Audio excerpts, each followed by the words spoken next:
Assalamualaikum warahmatullahi wabarakatuh. Saya Heru Swartiono, STW SPD dari SMP Negeri 2 Gumumas, angkatan ketiga PPG Taljab Universitas Negeri Malang. Kami melakukan pembelajaran dengan model project based learning dengan tujuan yaitu memacu peserta didik untuk bisa berpikir, berorientasi, dan juga berpikir kritis. Inilah video dari pembelajaran saya. Wassalamualaikum warahmatullahi wabarakatuh. Selamat pagi anak-anak. Pagi. Sebelum kita mulai pelajaran, tolong laporan berdoa. Jika pelajaran IPA siap dilaksanakan. Pimpin doa terlebih dahulu. Sebelum pelajaran dimulai, marilah kita berdoa menurut keyakinan masing-masing. Doa mulai. Doa selesai. Anak-anak, sebelum kita mulai pelajaran, absensi dulu. Imam, Pak. Budi, Pak. Sastro. Pak. Ya, ini semuanya ada semuanya ya.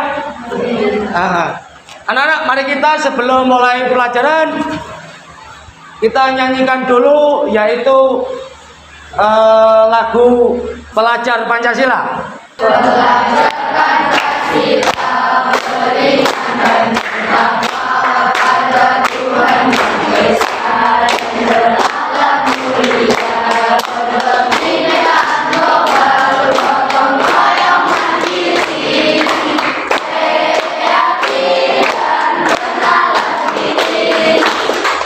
Nah, terima kasih. Masih semangat di pagi ini? Masih. Mana dirimu? Mana dirimu? Masih semangat? Masih. Ya, terima kasih anak-anak. Kalau masih semangat di pagi ini dan di pagi yang cerah ini. Anak-anak, air itu dibutuhkan oleh manusia ataupun makhluk hidup, semuanya dibutuhkan. Bila mana air itu mengalami pencemaran ataupun mengalami kerusakan air, apa dampak dan juga akibatnya? Yaitu yang pertama, air itu tidak bisa digunakan oleh manusia. Yang kedua, air itu tidak dapat difungsikan sebagaimana mestinya untuk kehidupan makhluk hidup yang ada di sekitarnya. Sudah dijelaskan di dalam ilmu pengetahuan adalah langit, bumi, air, dan seisinya adalah untuk kepentingan makhluk hidup. Ini perlu kamu pahami. Maka kalian harus berhati-hati. Jangan sampai melakukan pencemaran lingkungan terutama pada air. Nah, anak-anak, sangat penting sekali kita pahami bahwasanya di dalam pencemaran lingkungan ini berdampak sangat berbahaya sekali bagi kehidupan alam semesta. Maka perlu kita pahami, perlu kita sadari, yaitu pencemaran air itu jangan sampai terjadi. Jangan sampai terjadi. Contoh, kamu jangan membuang sampah sembarangan. Lalu jangan membuang limbah apapun sembarangan. Maka bila mana kamu melakukan pembuangan sampah dengan sembarangan, kamu tidak akan mencintai lingkungan di sekeliling kalian. Tidak akan mencintai lingkungan yang ada di sekitar kamu. Pemerintah lagi mengencarkan yaitu tentang yaitu alam hijau, ramah lingkungan, dan juga kehidupan sehari-hari ini kita biar bisa mendapatkan air yang baik, kita bisa mendapatkan udara yang baik, kita bisa mendapatkan segalanya yang baik. Ini adalah untuk kepentingan dan juga untuk kepentingan umat maupun untuk kepentingan manusia, makhluk hidup, tumbuhan yang ada di sekitar kita.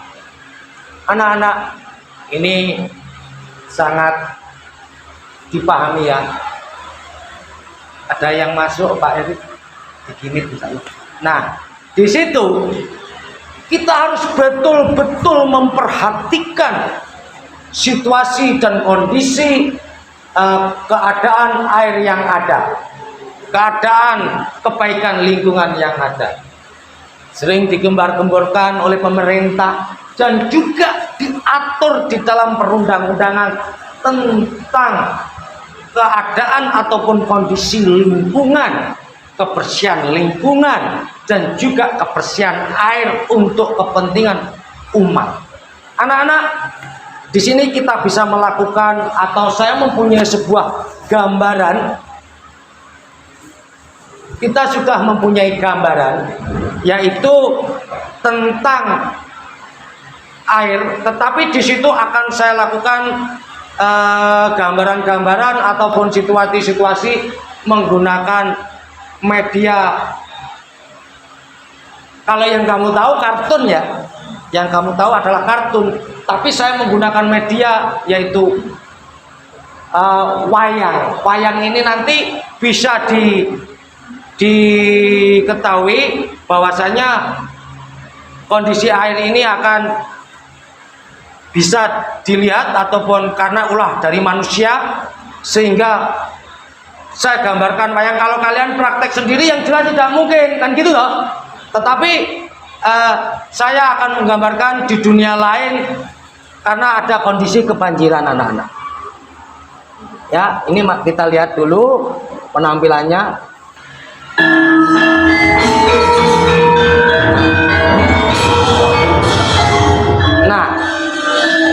Nah, dari gambaran ini adalah sebuah kejahatan yang dilakukan oleh seorang manusia yang tidak peduli terhadap lingkungan. Mereka sangat sombong sekali. Mereka sangat tidak memperhatikan kondisi alam semesta. Nanti akan ada kejadian yang terjadi dari perbuatan orang yang seperti ini. Ini ibaratnya orang yang tidak ngerti tentang kondisi alam anak-anak. Nah, maka akan terjadilah sebuah kebanjiran. Nah, ini kita gambarkan air bah yang melanda di dalam kehidupan manusia. Air bah yang melanda dalam kehidupan manusia. Nah, kamu lihat toh kejadiannya banjir anak-anak. Ini terjadi di daerah mana? Di daerah Jember, terutama di daerah Jember, yaitu di Gria Mangli. Ini terjadi di Gria Mangli. Pada saat itu saya meliput kegiatan kebanjiran pada tahun 2001 yang terjadi di Gria Mangli. Nah, inilah yang terjadi, sehingga kita perlu melakukan pembenahan dan kondisi air yang ada. Nah, setelah itu dari kesombongan ini, maka diutuslah seorang yang mempunyai ilmu pengetahuan tentang mengkondisikan air secara baik, yang sangat gagah berani. Siapa gagah berani? Adalah kalian yang mempunyai gagah berani, yaitu melakukan penjernihan air secara sederhana. Nah, nanti akan dengan bangganya dia bisa menemukan teori penjernihan air secara sederhana anak-anak. Di situ dengan bahagianya mereka bisa menemukan penjernihan.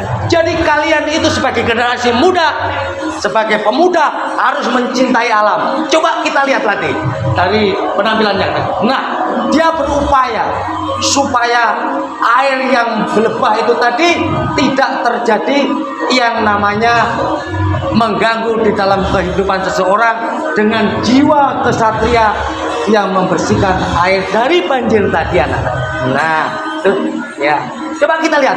Nah, air sehingga dapat bagus lagi dan jernih. Nah, itulah. Itu merupakan dari sebuah kehidupan yang bisa kamu lakukan anak-anak. Mengapa saya gunakan media ini? Karena yang pertama yaitu pada kalian sendiri kurang mencintai kebudayaan. Jadi saya masukkan di dalam pembelajaran kebudayaan dan ilmu pengetahuan itu akan bisa membangun sikap, perilaku ataupun juga tingkah laku kalian, sehingga kalian tidak mudah menyampaikan atau berkata-kata atau berbuat kepada alam semesta ini dengan sesuka hati kamu. Nah, ini mereka sudah bahagia sekali setelah air bersih, anak. Nah, ya. Nah, setelah air bersih maka bisa difungsikan, bisa dimanfaatkan oleh manusia, makhluk hidup dan semuanya. Inilah. Nah, coba kalian lihat, semua hewan, tumbuh-tumbuhan mulai hidup, mulai bisa berdampingan. Karena apa? Airnya tidak terjadi pencemaran, maka akanlah muncul sebuah kebahagiaan yang terjadi dari para intelektual seperti kalian itu tadi. Ya, gimana anak-anak? Kamu bisa memahami itu? Nah, jadi perbuatan yang baik, mencintai lingkungan itu adalah bagian dari apa? Dari mengikuti aturan pemerintah, yaitu menjaga kondisi keseimbangan alam dan juga biar tidak terjadi kerusakan alam, terutama pada air. Lalu di dalam penyaringan, kita mau melakukan penyaringan air, anak-anak. Ini ada beberapa hal, ya, ada beberapa hal yang kamu pahami dari setelah sekian tadi terjadi bencana alam, maka di sini kita bisa melihatnya, yaitu air. Ini adalah tetesan air yang jernih. Nah, maka penjernihan di bidang industri. Di dalam penjernihan itu ada beberapa hal, anak-anak. Ada penjernihan secara industri. Di dalam industri ini adalah salah satu perusahaan yang khusus menangani tentang pengolahan air. Nah, industri itu apa kalau di daerah? Yaitu PDAM. Nah, kalau di daerah itu PDAM, anak-anak. Itu, ya. Lalu, mengapa dilakukan penjernihan dengan secara industri? Tujuannya apa? Biar air itu terkontrol, bisa dikontrol oleh pemerintah. Dan banyak daerah pengelolaan air bersih yang dilakukan oleh PDAM. Apa tadi? Penjernihan secara industri adalah PDAM. Nah, itu. Yang kedua, yaitu penjernihan air di dalam bidang industri ini, yaitu proses pengelolaan air bersih yang berasal dari sungai. Tujuannya apa? Untuk mencukupi kepentingan dan juga kehidupan pada setiap makhluk hidup, terutama manusia, yaitu setiap hari sangat membutuhkan air. Lalu penjernihan air dari bahan alam, yaitu membuat penyaringan. Membuat penyaringan gimana? Kita gunakan penyaringan secara tersusun atau penyaringan vertikal, yaitu ada penyaringan besar, ada penyaringan sederhana. Anak-anak, yang pernah dilakukan adalah penyaringan besar, pernah saya lakukan di daerah Keramat, terutama di Kecamatan Tanggul. Itu dari air pegunungan yang ada di gunung kita turunkan ke bawah, kita buatkan tandon-tandon. Itu Pak Heru dan kawan-kawan itu melakukan sekitar tahun 2006 itu melakukan kegiatan seperti itu. Kenapa? Di situ air sangat sulit, maka kita upayakan untuk menurunkan air dari sumber menuju ke bawah. Ini yang perlu dilakukan. Makanya cintailah alam semesta, cintailah air, supaya di dalam kehidupan yang akan datang pada generasi kalian yang akan datang akan mendapatkan air yang sangat bersih. Prosedur pembuatan alat penjernih air secara alami yaitu dengan penjernih dengan bahan alami. Yaitu A, langkah awal, sediakan sebuah drum.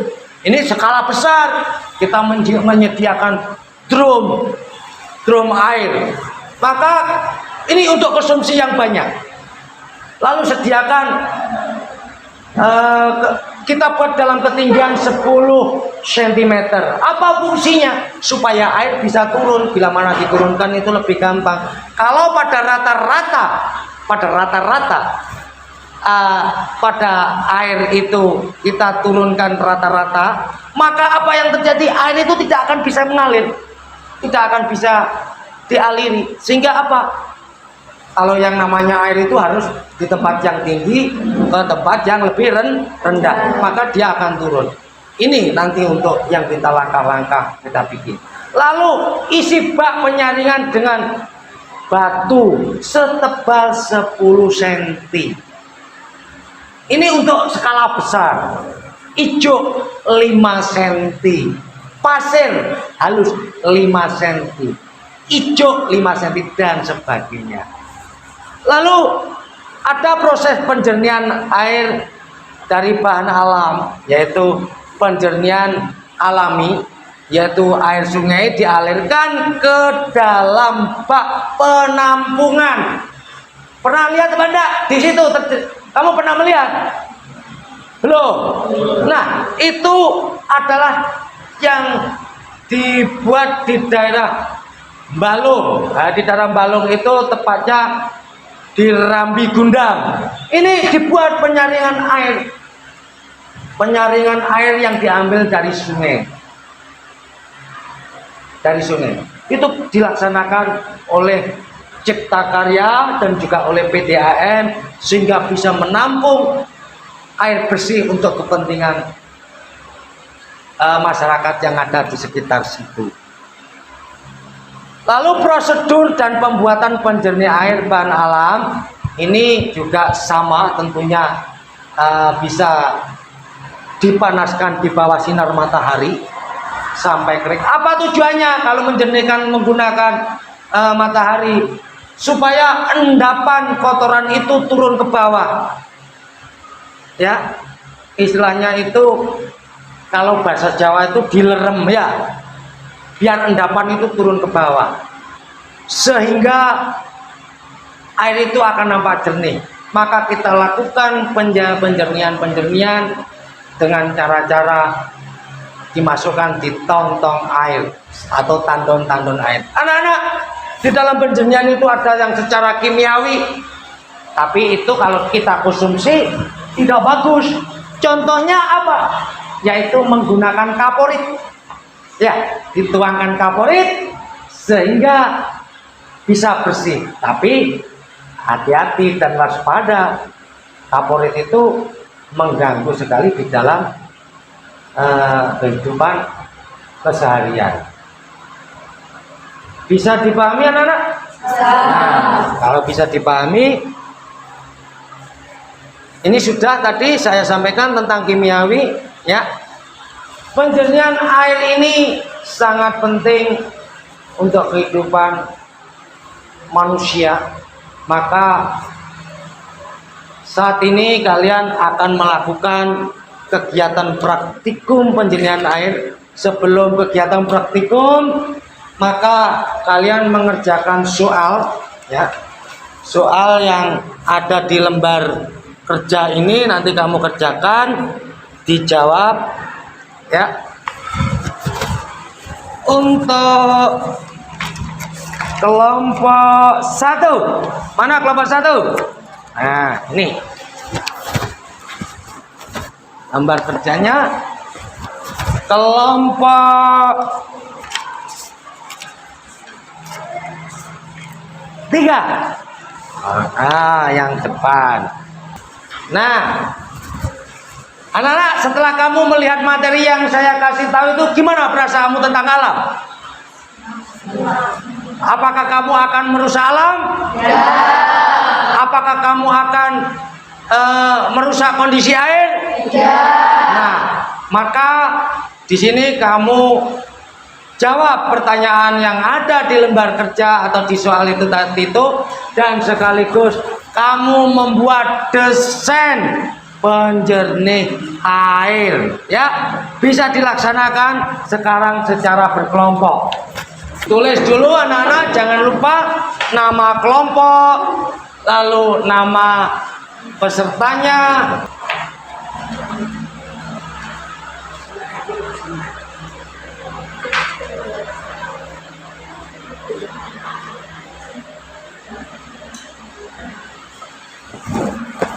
Nah, bagus. Nih, kompak sekali nih. Jangan tergesa-gesa ya anak-anak ya. Digarap yang teliti. Sehingga nanti pengamatan dan juga penelitian kamu bisa baik hasilnya.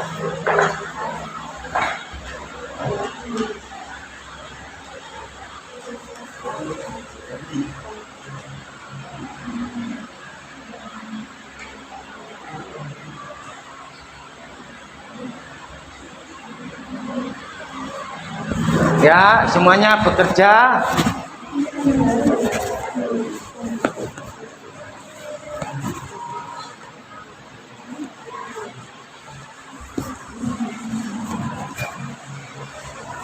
Sudah selesai anak-anak? Sudah.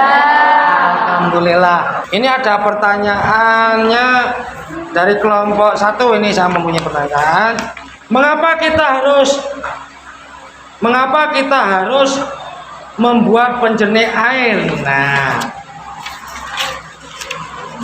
apa tujuannya kita membuat penjernih air? Yaitu untuk berlatih supaya bisa menanggulangi pencemaran air. Ya, ini kelompok A. Benar, ya betul. Kelompok A, kelompok 1. Mana kelompok 1? Mendapatkan nilai 10. Kita kasih tepuk tangan. Kelompok berapa? Kelompok 3. Gambarnya ditampilkan.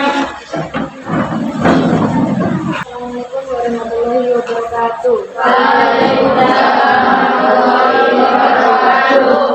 Rancangan alat penjernihan air. 1. Ide atau gagasan. A. Nama produk. Penyaringan air sederhana. B. Alasan membuat produk tersebut, yaitu untuk menyaring air yang kotor dan berbau menjadi jernih. 2. Rencana bahan dan peralatan yang digunakan. A. Bahan yang digunakan. 7. Nah, Di sini batu kerikil ada di sini, arang ada di sini, sabut kelapa ada di sini, transport ada di sini. Peralatan yang dibutuhkan adalah bekas, gunting, dan cutter. 3. Rencana langkah-langkah pembuatan alat penjernih air. 1. Letakkan kain kasa atau spons yang telah dicuci bersih. enggak ada ya? Ini tadi presentasi dari kelompok berapa? 3. Nah, kita kasih aplaus bagus sekali. Ya, ya. Selamat untuk kelompok 3. Kelompok 3 selamat. Nah, selamat kelompok 3. Dari apa yang kamu desain itu sudah bagus sekali. Sudah lumayan lah, kamu sudah baik melaksanakan kegiatan di dalam pendesainan. Jadi di dalam penjernihan air yang telah kamu simpulkan ini rata-rata hampir sudah memulai memiliki kebetulan atau benar sekali, yaitu mengapa kita harus melakukan penjernihan air atau membuat penjernihan air secara sederhana. Yang pertama adalah untuk kepentingan umat ataupun kepentingan masyarakat yang ada di sekeliling kamu. Itu bagian dari sini. Lalu saya akan memberi apresiasi kepada kelompok yang paling aktif.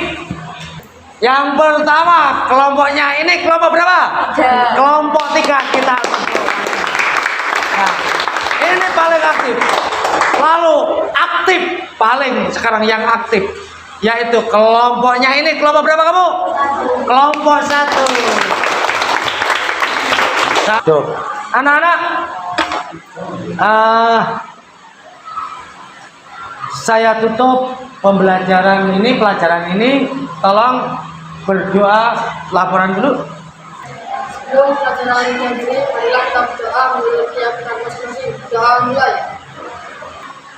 Doa selesai. Nah, silakan duduk. Saya punya pesan kepada kamu. Jadilah pelajar yang berguna bagi nusa dan bangsa dan juga bisa bermanfaat untuk masyarakat. Assalamualaikum warahmatullahi wabarakatuh. Waalaikumsalam.